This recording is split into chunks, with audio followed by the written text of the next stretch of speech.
until Nick had an inspiration. I got a name for it. Vaporize. No matter what kind of dog you have, let's face it.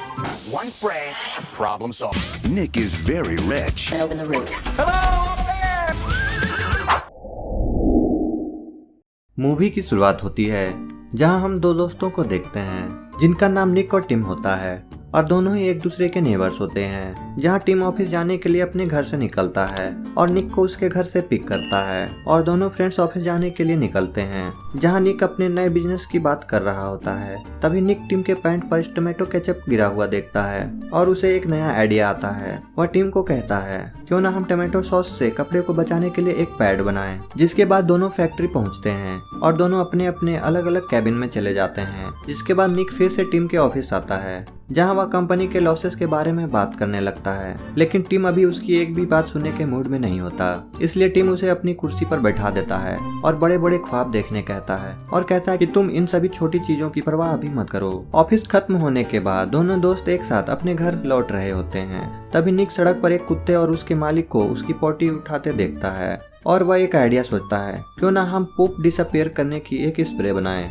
जिससे आम लोगों की बड़ी समस्या हल हो सकती है और उन्हें सड़क से कुत्ते के पूप को भी नहीं उठाना पड़ेगा। जिसके बाद दोनों अपने अपने घर चले जाते हैं। लेकिन निक को यह आइडिया इतना अच्छा लगता है कि वह टिम को आधी रात को फोन करके बताता है कि उसने उस स्प्रे का नाम सोच लिया है। उस स्प्रे का नाम होगा वेपराइजर। अगले कुछ हफ्ते टिम और निक की फैमिली एक साथ टाइम स्पेंड करती है जहाँ निक टिम को अपने इन्वेंशन के बारे में बताता है कि वह कुछ साइंटिस्ट के साथ मिलकर उस पर काम शुरू कर दिया है। अगर तुम चाहो तो हमारे साथ जुड़ सकते हो। और यह सारी बात निक टिम की वाइफ को भी बता रहा होता है जहां टिम की वाइफ उसे सपोर्ट करने कहती है। लेकिन टिम कहता है कि अभी यह सिर्फ एक आइडिया है और इस चीज में वह ज्यादा इंटरेस्ट नहीं दिखाता।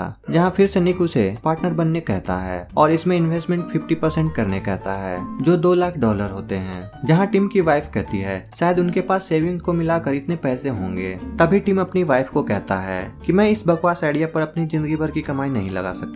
और इसी तरह कई दिन बीत जाते हैं। एक रात टिम को काफी जोर आवाज आती है जहां हमें पता चलता है यह निक और उसकी वाइफ नतालिया और एक साइंटिस्ट की आवाज होती है जो फाइनल टेस्ट कर रहे होते हैं। जहां वे जमीन पर पड़े कुत्ते के पूप पर वेपराइजर स्प्रे करते हैं और कुछ ही सेकंड बाद वह पूप डिसअपियर हो जाती है। जिसके बाद वह काफी खुश होते हैं और कहते हैं कि अब हम तो अमीर बनने वाले हैं। 18 महीने बाद जहां निक टीवी पर होता है और अपने स्प्रे की एड कर रहा होता है और हमें पता चलता है कि वह अब काफी सक्सेसफुल हो चुका है अपने इस बिजनेस आइडिया से। अब उसका छोटा सा घर महल बन चुका है। लेकिन निक अभी भी टिम के घर के सामने रहता है जहां आज निक और टिम एक साथ फैमिली डिनर कर रहे होते हैं निक के घर पर जो काफी आलीशान होता है। जहां दोनों फैमिली आपस में चर्चा कर रहे होते हैं। लेकिन टिम और उसकी वाइफ मन ही मन सोच रहे होते हैं कि निक की फैमिली अपनी लाइफस्टाइल किस तरह जी रही है और हम किस तरह। जिसके बाद टिम की फैमिली अपने घर चली जाती है। टिम अपने बेटे को लोरी सुनाता है ताकि वह सो सके। लेकिन उसका बेटा तो निक के घर को देखकर अपने डैड से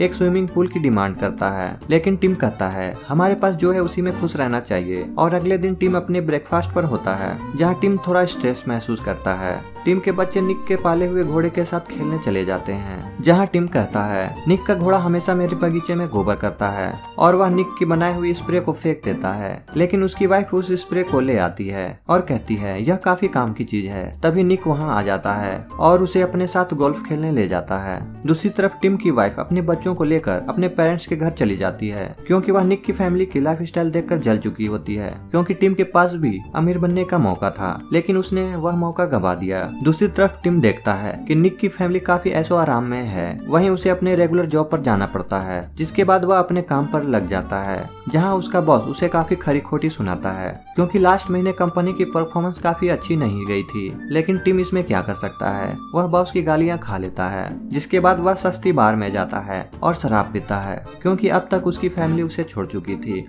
और उसका बॉस उसे जॉब से निकाल चुका था। तभी उस बार में एक अजीब सा दिखने वाला आदमी जिसका नाम जे-मैन होता है वह उसे सिंपैथी देते हुए उसे जीवन जीने का ज्ञान देने लगता है। जहां टिम उसकी बातों को इग्नोर करता है। लेकिन 2-4 गिलास पीने के बाद टिम भी अपनी सैड स्टोरी उसे सुनाता है। जिसके बाद टिम अपने घर आता है जहां वह कुछ लोगों को उसके बगीचे में खुदाई करते देखता है जो स्विमिंग पूल बना रहे होते हैं। लेकिन टिम कहता है अब उसकी नौकरी जा चुकी है और वह उसके पैसे नहीं दे सकता। जिसके बाद टिम निराश होकर शराब पीता है और निक के बगीचे में चला जाता है जहाँ निक शूटिंग की प्रैक्टिस करता था और वहाँ से एक बो एंड एरो ले ले लेता है और अपने घर की ओर शूट करने लगता है, लेकिन एक तीर बगीचे में बंधे हुए निक के घोड़े को लग जाती है। टिम यह देखकर घबरा जाता है और उस घोड़े को चेक करता है, लेकिन वह घोड़ा मर चुका था। जिसके बाद टिम घोड़े को बैकयार्ड में दफना देता है। जिसके बाद वह कमरे में जाकर थक कर सो जाता है। कुछ ही पल बाद जेमैन उसे उठाता है। जेमैन कहता है कि तुमने अपनी कार बार में ही छोड़ दी थी। तभी टिम देखता है उसकी फैमिली वापस आ चुकी है, इसलिए टिम जेमैन को बाथरूम में लॉक कर देता है और उसकी वाइफ और उसके बच्चे उसे गले लगाते हैं और उसकी वाइफ कहती है तुम्हें छोड़ने के बाद मुझे सच्चे प्यार की कदर हुई। तभी जेमैन बाथरूम से बाहर निकलता है और वह कहता है वह पुल बिल्डर्स में से एक है, लेकिन अब उसके पुल को भर दिया गया है और वहाँ से यह कहकर चला जाता है। अगले दिन निक टिम से आकर पूछता है क्या उसने उसके घोड़े को देखा है, जहाँ वे सभी नहीं बोलते हैं। वहीं दूसरी ओर लोग यह सोचकर परेशान हो रहे थे कि इस स्प्रे द्वारा गायब होने वाला पूप आखिर कहाँ जाता है, जहाँ वे प्रोटेस्टर उसे कंपनी के आगे प्रोटेस्ट कर रहे होते हैं। दूसरी ओर हम देखते हैं टिम अपने जॉब पर जाने के लिए तैयार होता है, लेकिन उसे याद आता है उसे तो जॉब से निकाल दिया गया है। तभी निक उसकी कार के सामने आ जाता है और उससे अपने घोड़े के बारे में पूछता है और उसे घोड़े की मिसिंग पर्ची थमा देता है। जो भी इस घोड़े को खोजेगा उसे $50,000 इनाम दिया जाएगा। टिम को अपने दोस्त के लिए काफी बुरा लगता है, जिसके बाद वह जेमैन के पास जाता है और बोलता है कि वह निक को सच्चाई बताना चाहता है, जहां जेमैन कहता है यह काफी बुरा आइडिया है। उसे और भी ज्यादा बुरा लगेगा कि उसी का बेस्ट फ्रेंड उसके घोड़े का कातिल है। जिसके बाद जेमैन आइडिया देता है कि तुम उस घोड़े के कंकाल को अपने घर से दूर ले जाओ। जिसके बाद टिम अपनी फैमिली को वहां से पहले मूव करता है और एक जंगल के बीच बने घर में नाइट स्टे करता है और वह आधी रात को अपने घर आता है और जेमैन के साथ उस घोड़े के कंकाल को अपने बैकयार्ड से निकालता है और उसे लेकर नदी में फेंकने जा रहा होता है, लेकिन बहुत ज्यादा बारिश होने के कारण उस घोड़े का कंकाल कहीं रास्ते में ही गिर जाता है। जिसके बाद निक टिम को घर बुलाता है, जहां टिम को पता चलता है निक और उसकी वाइफ के बीच झगड़ा हो गया है, क्योंकि उन्हें उनका प्यारा घोड़ा नहीं मिल रहा होता। जिसके बाद निक उसे अपने बिजनेस को एक्सपेंड करने की बात बताता है और कहता है कि तुम मेरे पार्टनर बन सकते हो। जिसके बाद वे दोनों जेट से जाने वाले होते हैं। वहीं टिम की फैमिली यह सोचकर काफी खुश हो रही होती है कि अब तो टिम भी अमीर बन जाएगा। जहां टिम निक को काफी सारे आइडिया बताता है, जिससे वह अपने वेपराइजिंग स्प्रे कंपनी को और बड़ा कर सकते हैं। जिसके बाद वे दोनों बहुत ही फैंसी होटल जाते हैं और यूरोप के सड़कों पर स्प्रे का प्रचार करते हैं और उनका यह प्लान कामयाब होता है और वह यूरोप में अपने मार्केट को बड़ा करने लगते हैं और टिम भी उससे बहुत सारे पैसे कमाता है।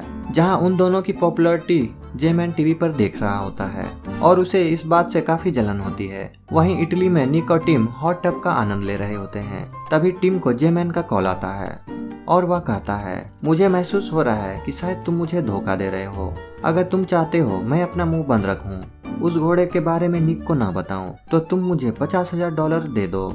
जहां टिम अपने घर जाता है, जहां उसका घर भी काफी लग्जरियस हो चुका था और उसकी वाइफ काफी अच्छे कपड़े पहने होती है। जिसके बाद उसकी वाइफ रोमांटिक होने लगती है, लेकिन टिम की तो हालत पतली होती है, जिसके कारण टिम कुछ नहीं कर पाता और टिम अपनी वाइफ को सारी बात बता देता है। जहां उसकी वाइफ कहती है जेमैन के पास जाओ और उससे उसके पैसे दे दो। तभी निक वहां आ जाता है, जो कहता है उसकी वाइफ ने खुद को टॉयलेट में बंद कर लिया है इस हो रहे प्रोटेस्ट के कारण। इस प्रोटेस्ट के कारण उसका इलेक्शन में खड़ा होने का सपना टूट जाता है। जिसके बाद टिम जेमैन को कॉल करता है और वह तैयार होता है उसे उसके पैसे दे देने के लिए, लेकिन जेमैन कहता है उसके पास इससे भी अच्छा आइडिया है, क्यों ना तुम उन पैसों के बदले मुझे कंपनी में हिस्सेदारी दे दो। और यह सुनकर टिम डिसाइड करता है क्यों ना वह सच्चाई निक को बता दे। जिसके अगले दिन निक और टिम एक साथ पार्टी करते हैं, जहाँ टिम कई बार निक को बताने की कोशिश करता है, लेकिन उसे बताने का मौका नहीं मिल पा रहा होता। दूसरी तरफ जेमैन टिम के घर तक पहुँच चुका होता है और वहीं टिम निक को अपनी सच्चाई बता रहा होता है, जहाँ टिम उसे एक्सप्लेन करने लगता है बो और एरो लेकर। लेकिन जब वह एरो छोड़ता है तो वह जाकर जेमैन को लग जाती है। जिसके बाद वह अपनी वाइफ के साथ जेमैन को जाकर देखता है, लेकिन जेमैन वहां से जा चुका था और वह कहता है वह उन पैसों के लिए बुरा इंसान नहीं बन सकता। और उस रात निक टिम के घर जाता है, जहाँ टिम उसे अपनी सारी सच्चाई बता देता है, जिस पर निक टिम को माफ कर देता है और वह कहता है सिर्फ इतनी सी बात के लिए मैं अपनी दोस्ती नहीं तोड़ सकता, वैसे भी तुमने जानबूझकर नहीं किया था। और दोनों एक दूसरे के गले लग जाते हैं। जिसके बाद निक अपने घर चला जाता है ताकि वह कल की रैली की तैयारी कर सके, जहां रैली में चर्चा होती है इस स्प्रे से होने वाले वातावरण में प्रदूषण पर। तभी निक का मरा हुआ घोड़ा नदी में बहता हुआ नजर आता है जहाँ टेस्ट करने पर पता चलता है वह घोड़ा बहुत ज्यादा एप्पल खाने की वजह से मरा था और जब वह मर चुका था तब उसे तीर लगी थी। लेकिन बाद में यह पता चलता है कि वह एप्पल जहरीले थे क्योंकि वह निक के बनाए हुए स्प्रे को एब्जॉर्ब कर रहे थे, जिस कारण उस पेड़ में लगे फल जहरीले हो गए थे। यह रिपोर्ट आने के बाद निक के सारे स्प्रे मार्केट से बाहर कर दिए जाते हैं और देखते ही देखते टिम और निक दोनों ही सड़क पर आ जाते हैं। लेकिन इस बार टिम को एक बहुत ही बेहतरीन आइडिया आता है और फिर से दोनों दोस्त एक और बिजनेस करते हैं और वह भी सफल होता है और इस बार जे मैन भी उसका साथ दे रहा होता है। यह मूवी आपको कैसी लगी हमें कमेंट करके जरूर बताएं और इस वीडियो को लाइक शेयर सब्सक्राइब जरूर करें।